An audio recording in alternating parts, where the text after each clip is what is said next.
This is Ryan Fire with Christian Young of the Los Angeles Angels. So I know you've had quite a journey coming to the Angels. You know, you played in indie ball for a few years. You were in junior college for a little bit. I'm curious as to what the actual process of signing with the Angels was like. How'd you get in contact with them, and what was it like when you actually signed the contract?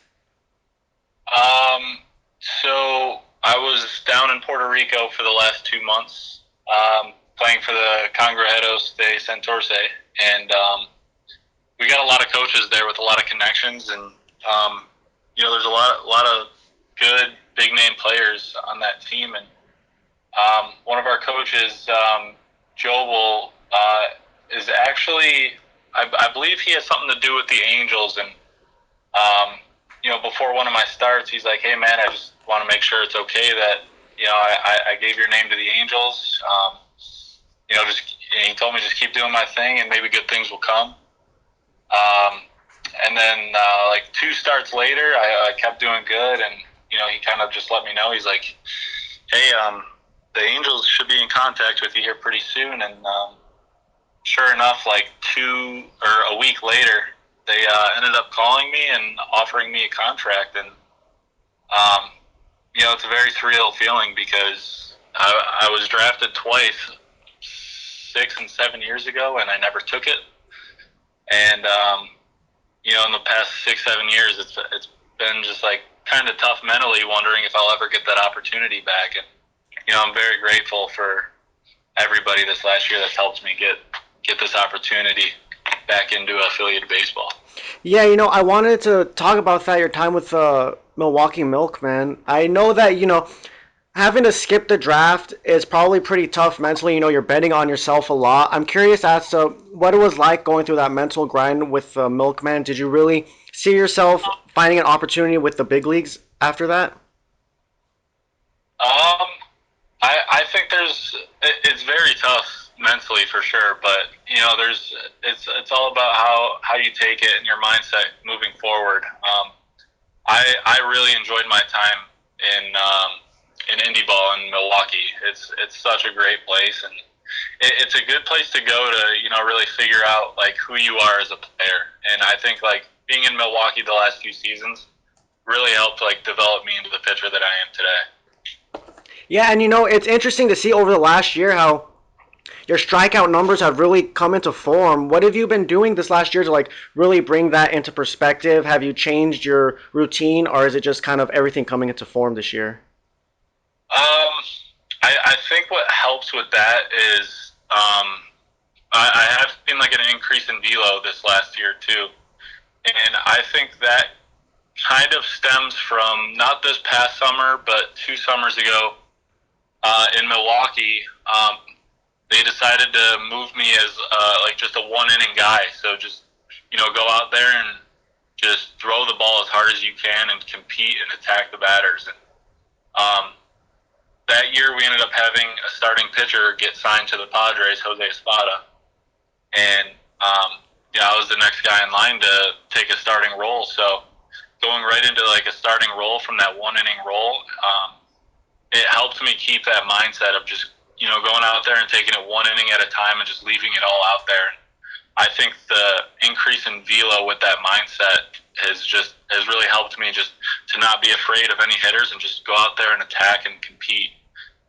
Yeah, that's super interesting that you bring that up. How you were just a one inning guy that moved into the starting rotation. What was it like physically maintaining that mentality from gassing yourself out in one inning to going stretching through 4, 5, or 6 innings?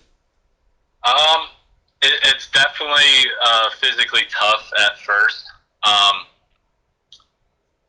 it helps a lot when you have an athletic trainer as good as we had in Milwaukee.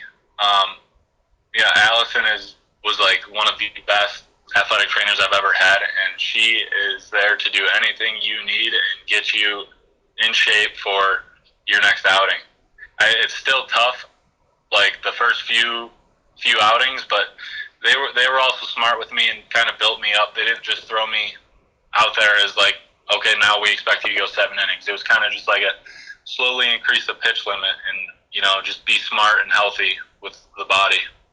Nice. So as you head into the Angels, do you see yourself maintaining that starting role, or do you see yourself kind of going back to the relief role? Um, yeah, there hasn't been too much talk about it. I'd obviously like to continue starting, but I'm going to go there with the mindset of just I'm going to try and help whatever team I'm on um, in any role they decide is best for me. That's awesome. You were talking about your repertoire, how you were gaining velocity a couple seasons ago. So, could you break down your pitch repertoire real quick and how you like to mix your pitches?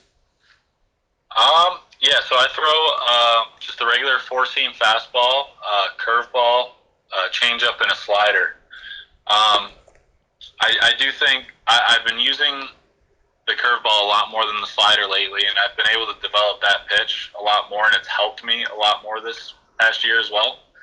But I'm definitely a fastball dominant pitcher, and I think pitching off the fastball is just a very effective way to go deep into games, and it allows you to expand on like all parts of your game as a pitcher. If you can go out there and dominate with just a fastball, it opens up so much more opportunity for your off-speed pitches later in the game. Yeah, 100%. It's super important to be able to build off of a fastball, especially when you're heading towards the big leagues. I'm curious as to where your velocity is right now. Um, I there wasn't like too much like talk about like this past winter of velocity. There was one game where I knew or got information from the other team where I was 95 to 97. Oh, But nice. I know most of the summer, I want to say almost all summer, I was roughly like 93 to the 96 range. Nice. How's the control on your fastball feeling? Good. My fastballs, um, like I usually don't have any control problems. I mean, knock on wood, because um, Yeah. I I Anything do could have pop up in the like minors, yeah. yeah, yeah. I mean, it's just like all like mental. Like if I can just keep a strong head on my shoulders and go out there and compete every pitch, I think everything will stay good and locked into place. Oh yeah, 100%. Everything is just based off of command and control. At the end of the day, it doesn't matter how hard you throw as long as everything you're throwing is on point. And it all reflects in your strikeout numbers. I'm really curious when you're on the mound, do you see yourself kind of hunting for the strikeout, or is there like another game plan that you like to go through that just ends up leading into strikeouts? Um, yeah, I don't really go in with like some game plan to go and strike everybody out. I for the most part, all year this past year, I had the same catcher in Milwaukee and in Santurce, Roy Morales, and I'm big on trusting my catchers. If they feel comfortable throwing a certain pitch, then I'm going to be comfortable throwing that pitch as well. So I just like to go out and compete with whatever pitch my catcher feels comfortable giving me. And if there is the rare occasion where I'm like, no, I need to throw this pitch, I'll let them know. But Yeah, that's important having like that camaraderie with your catcher. I've heard a lot of pitchers talk about how important that is to them. I have a couple more questions to ask if you don't mind. yeah, absolutely. So you brought up how you had some teammates on this most previous winter league team that have like gone to other clubs. Would you mind just like going through a couple names of who you've played with? Yeah. So this past winter, I also played this past summer with Roy Morales, who's like a catcher, first baseman, and Javier Echeverria was also in Milwaukee the last past two seasons with me this past summer. Okay, nice. That's cool. So as like, how has your experience working with guys like that kind of rubbed off onto you going forward? You know what? Those guys are native Puerto Rican guys, and Okay. it's been nice. They get to come over to Milwaukee. Somewhere where like I feel at home, and I get to welcome them in and show them like and let them be comfortable. And this past winter, I go to Puerto Rico. I go to their team that they've been on, and they've really made me feel just like really welcome and comfortable and supportive, and it's been super great to have those guys. Nice. That's awesome, man. Teammates being teammates. You always love to hear it. Yeah. So just the last question. I'm curious as to what your off-season regimen is like. Heading into what is the biggest opportunity of your life, going to the Angels. What are you doing physically, mentally to keep yourself in shape and ready to go? I mean, it's just the gym every day. The gym and throwing.